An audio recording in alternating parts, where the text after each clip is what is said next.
আসসালামু আলাইকুম। আমাদের মধ্যে অনেকে আছে যারা ববিন কেস খুলতে গিয়ে স্যাটেল এবং র্যাসবুটির কভারটা সহ খুলে ফেলে, পরে আর লাগাতে পারে না। তারা তারপর মেকারের কাছে নিয়ে যায়। এটা খুব সহজে আপনারা লাগাতে পারবেন। প্রথমে আপনারা ববিন কেসের এই পাটা ধরে এখানে টান দিয়ে আগে খুলবেন, তারপর স্যাটেলটা আপনার কেরিয়ারের অপোজিট সাইডে এভাবে মিলিয়ে বসাইবেন। তারপর হচ্ছে আপনারা র্যাসবুটির কভারটা এখানে দেখেন একটা পাত আছে, এটার মধ্যে এটা দেখেন সেট হবে, দেখেন সেট হবে। তারপর এটা বসাবেন। তারপর দুইটা ক্লিপ আছে, সুন্দর করে দুইটা ক্লিপ লাগাবেন। তারপর ববিন কেসটা সুন্দর করে লাগিয়ে দেবেন। দেখেন খুব সহজে 1 মিনিটের ভিতরে আমি এটা লাগিয়ে ফেললাম।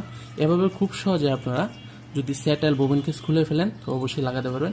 ভিডিওটি যদি ভালো লাগে অবশ্যই আমাদের চ্যানেলটি সাবস্ক্রাইব এবং আমাদের ফেসবুক পেজটি লাইক দিয়ে পাশে থাকবেন।